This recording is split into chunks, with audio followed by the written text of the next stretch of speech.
What is up, guys? Today we actually going to be reacting to how I view the U.S. after 12 years living abroad. Let's roll, man.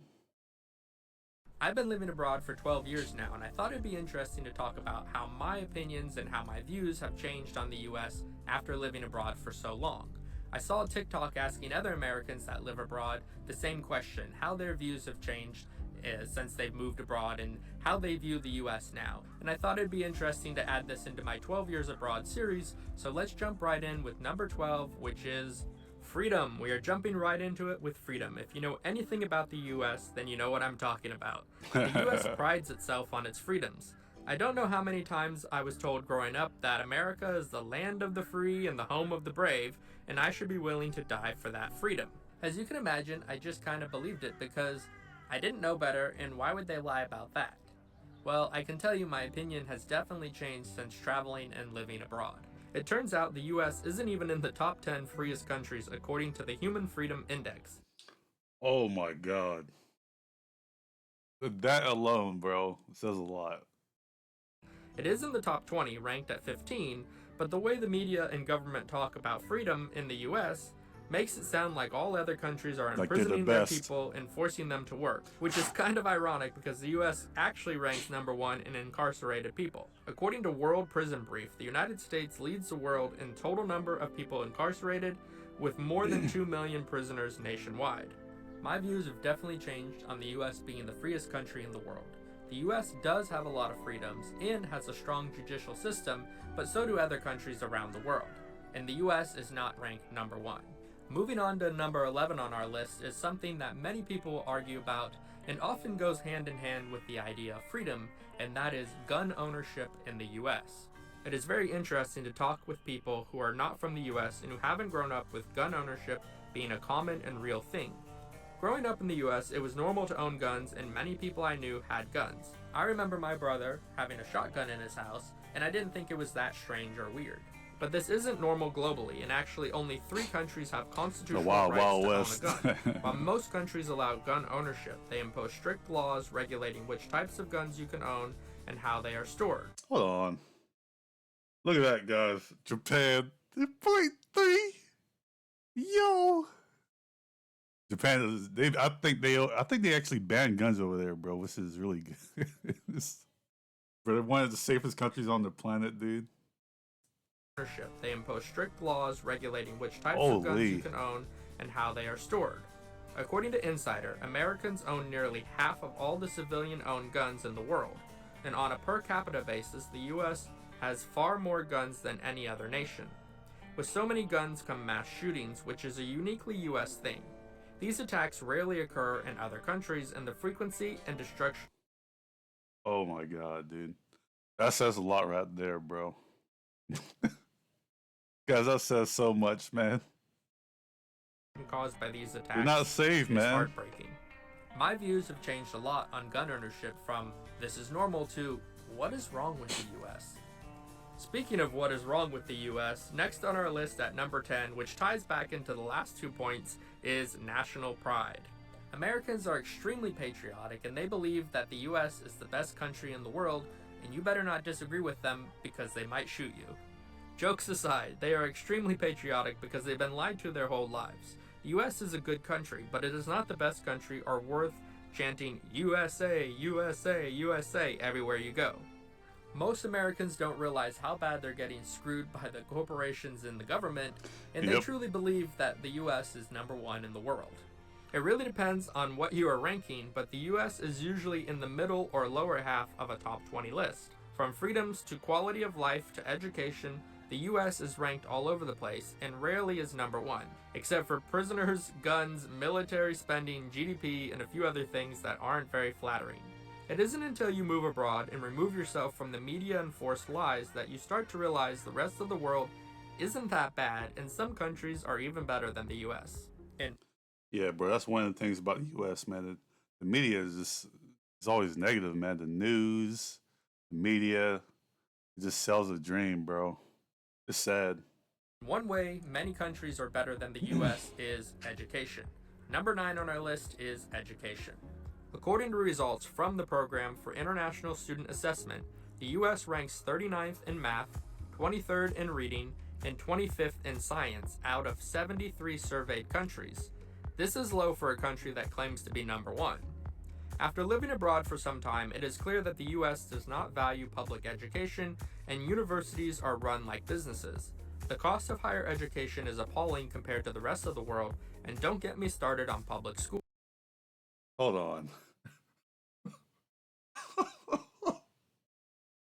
Annual private tuition fees, $21,000. Yo.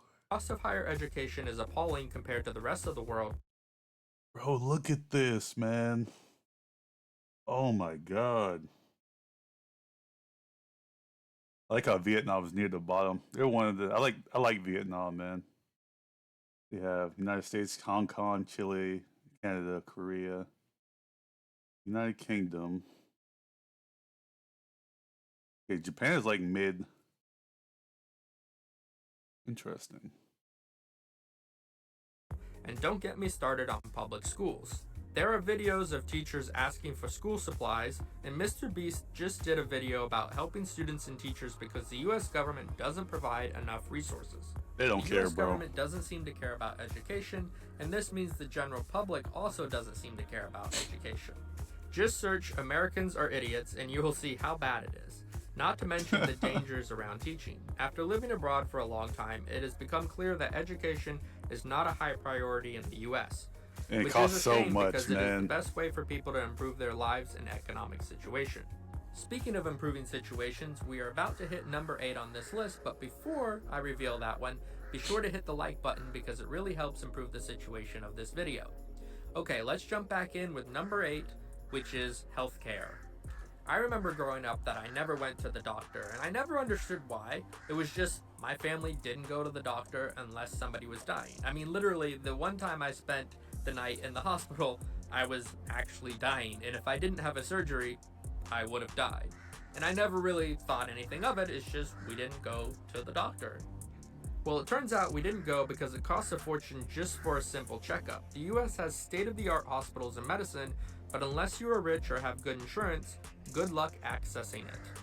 The US spends more of its GDP on healthcare than any other high-income countries, yet ranks last in access to care, administrative efficiency, equality, and healthcare outcomes, according to the nonprofit Commonwealth Fund. I just typed into Google what countries have universal healthcare, and I realized it would be faster to look up which countries don't have universal healthcare. Some of the countries that don't have universal healthcare include Pakistan, Yemen, Syria, and of course, the United States. Basically, the entire world is covered in some form by a government-backed program. It's a big the planet. US is the only high-income country that doesn't have adequate and affordable coverage. Affordable being the key word in that last sentence. There are people that pay thousands of dollars on medication and treatment each month in the US, but if they lived in almost any other... We have a big world, man, for us to see, man. People just stay in one country, man. Isolated. You gotta experience the world, man. We got one life. It would be free or affordable. My views have changed a lot on passports, healthcare guys. in the United States since leaving. And it's one of those situations that could be solved if people were willing to, and if the corporations didn't make so much profit off of keeping the system the way it is. And it's such a shame because people are, suffering because of this system. And one of the ways it is profitable is by treating obesity-related health issues, which brings us to number 7 on our list. I knew that was coming. In the So TikTok video I was processed. watching about Americans and how their views had changed after living abroad, many of them were complaining about gaining weight or getting sick when they moved back to the United States because of the food. The food industry in the US is basically producing poison. The FDA allows food and packaging companies to use harmful chemicals when handling and processing food. These chemicals end up in the food, which can cause cancers and other health problems. Again, growing up in the US, eating Pop-Tarts for breakfast seemed like a normal thing to do. Little Debbie snacks and mac and cheese with hot dogs was a balanced diet, all washed down with Coca-Cola. It wasn't until I moved that I realized that some of the obesity problems in the US are actually food problems. It is easy to blame and say it is an individual's problem, which is part of the problem, but also a lot of the issues are related to the food industry. That's true, man, because if you don't take care of your health, man, what else do you have? And access to healthy foods. But changing the laws are much harder and not as profitable as changing people's attitude towards obesity. Oh God. Now if somebody says he, she, they are fat or unhealthy, they will get canceled for body shaming. So obviously my views have changed a lot in relationship to healthcare and food in the United States. Gotta have that tough love, Which man. brings us nicely to our next point on the list, woke culture. A quote that always makes me laugh is, if you're not a liberal when you're 25, you have no heart. If you're not a conservative by the time you're 35, you have no brain. The cultural war that is raging right now in the US is insane, like literally insane. And it's all a distraction to keep people from enacting any real change in the government or society. If all sides are fighting with each other and themselves, the people in power and the corporations can pass legislation that hurts both sides and makes them more profit. The last thing they want is for all sides to unite under their common struggle and oust the people currently in power. The craziest thing is that when you are removed from it and you're living abroad, you can just see how crazy and insane it is and how damaging it is to society. While Americans are fighting about what a woman is or if the celebrity has used the correct pronoun, the rest of the world knows what a woman is and isn't wasting time on things that don't make their country or economy stronger. While American students are in their gender study classes wondering if they are a man, woman, or other, Chinese and Indian students are in their math and physics classes gaining real knowledge that might lead to the next breakthrough in science or technology. Learning about someone's gender isn't a real skill and won't create a breakthrough that could revolutionize any industry. It isn't even medical science. At best, we might learn about groupthink when people study this time period in the future. It's just biology, but in its man. current form, woke culture and the backlash to it is destroying society. Society. It's almost as if people just skip science class, bro. Share the same goal and work towards that goal together. Currently, both sides are unwilling to find common ground, and they're literally tearing each other apart. They're tearing the society apart, and the people in power absolutely love it. My views have changed a lot on this after traveling to many countries because these types of debates aren't even considered in most places. Most people around the world are too concerned about feeding their families and improving their lives to even think about pronouns. But enough about all that. We've made it to number 5 on the list, and if you're still here, then you probably agree with me on many of these points. You probably also know that YouTube will not push this video to anyone, so be sure to like and share it with your friends to help others understand how the US looks from abroad. Next up on this list is another thing that is destroying It's sad how the people don't United want to States push the from truth, inside. man. And it's this All for a quick buck. consumerism, That's flex crazy. culture, celebrity worship. I'm sure there's a term for this, but I don't actually know what it is. It's basically the worship or the love of money. Guys, don't forget to subscribe to my Rumble, man.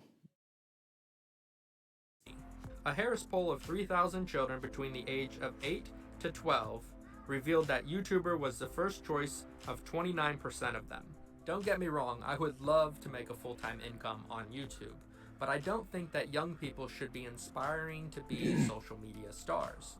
If the US culture continues to inspire children to become celebrities and OnlyFans stars, the US will lose its competitive advantage in science and technology. When I was growing up, children wanted to be doctors, astronauts, teachers, and scientists. Sure, there were some kids that wanted to be WWE stars or actors, but they were usually outliers and not the norm. Nowadays, based on the polls, children want to be YouTube stars and they look up to Mr. Beast. I get the appeal of money and fame, but it is a slippery slope. If children look up to YouTubers, celebrities, and hustle culture promoters, and not doctors or scientists, I feel the future is doomed. The internet has created a lot of opportunities for new work and ways of making money, but very few content creators are curing cancer or creating the next tech revolution. If all the kids want to be YouTubers, who is going to build the future?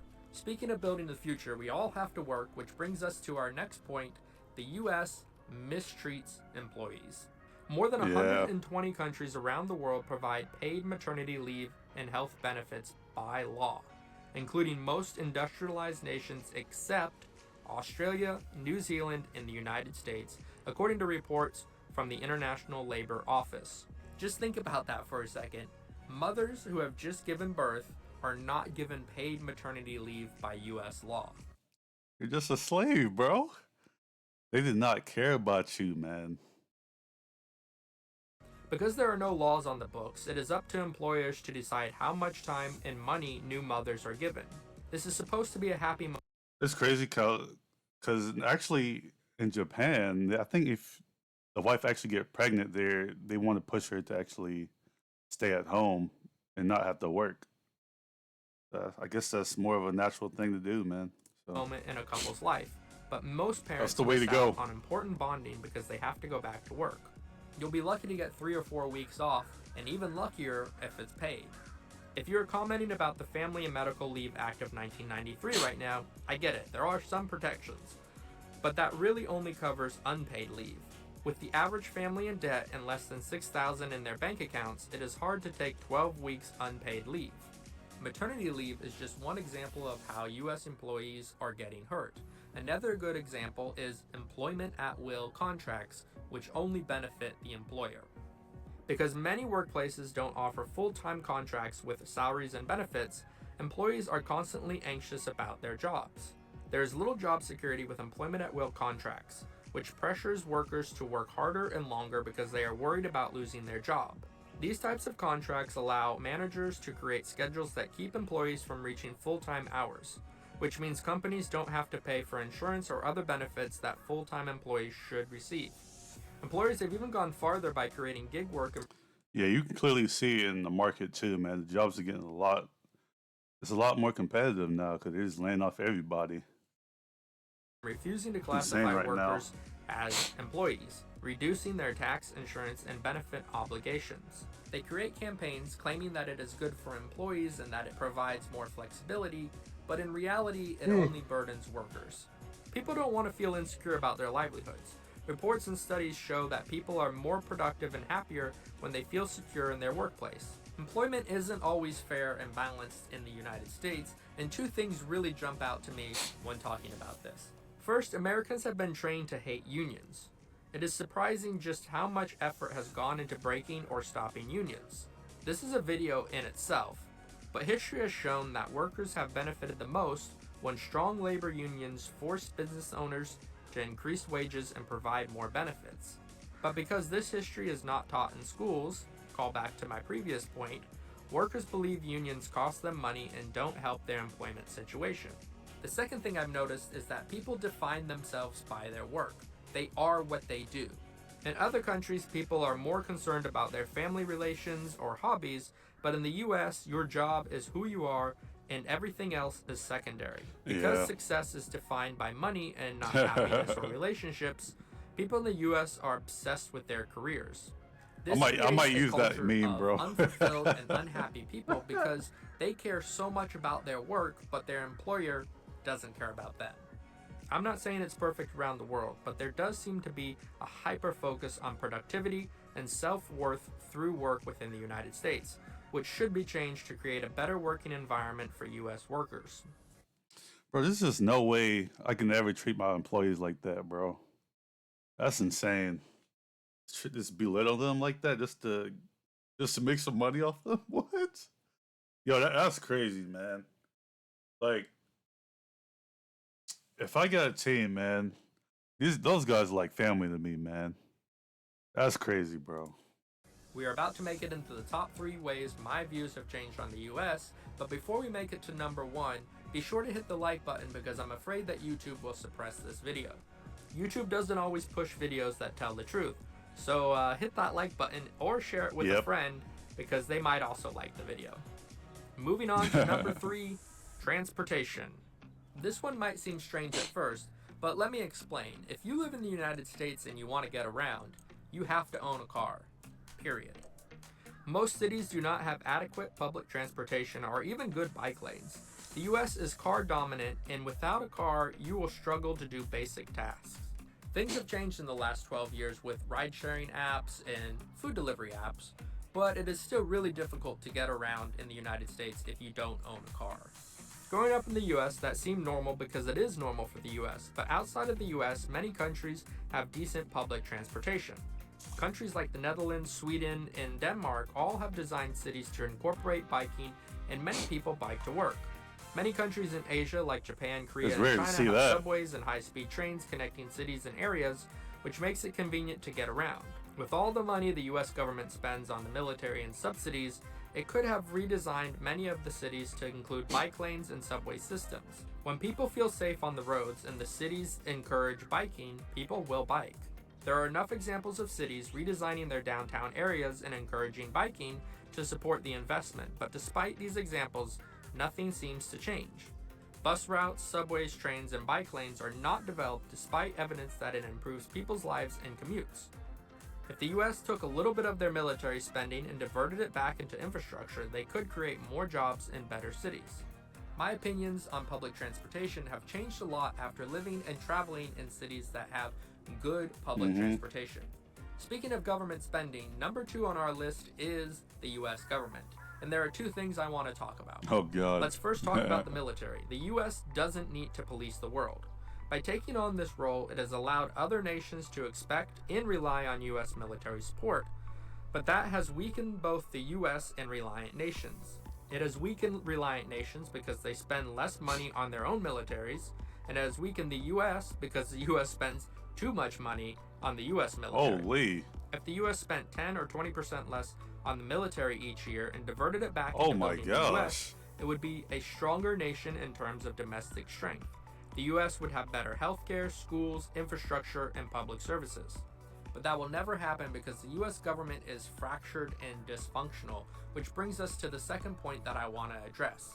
The 2 parties are not working to benefit the people, and because of this, people are voting more and more extreme. The US government allows lobbies to push specific agendas that don't benefit the people, and because of this, the people vote for anyone that promises change. Right or left, it doesn't matter because both sides are becoming more and more unhinged. The 2 sides are no longer working together, and the lobbies are funding special projects that only benefit the corporations. The politicians are corrupt and always have been, but now it seems like there is less cooperation between the 2 sides. And this is like all a huge spurred disconnect on by the mainstream media, which brings us to our final point. But before I talk about the mainstream media, be sure to hit that like button because YouTube is part of the problem and they will probably suppress this video. Okay, let's talk about the US media. It's all fake news. I don't support Trump or his policies, but I totally understand him and why people voted for him. He coined the term fake news, but he's not wrong. You can't even really call it news anymore, and it's bad on both sides. In the past, we used to have tabloids in the supermarkets at the checkouts, and they would always have the most ridiculous headlines like, "Woman gives birth to alien and claims the father is Joe Biden. We have the exclusive interview. You won't believe what she said." We all knew it was fake, but it was kind of fun to read. Nowadays, this is every news headline. Because the news is a business and needs to make money, they will print the most outrageous headlines to get more views and clicks. Mix the mainstream media in with social media and actual fake news by your favorite YouTuber, and you create a nation of misinformed people. If you can't distinguish between lies and truth, then you will forever be lost. And I feel many people in the United States right now are lost. Yeah. They are fighting over lies, It's and because sad, they man. want something to be true, they are willing to believe lies. This goes for both sides.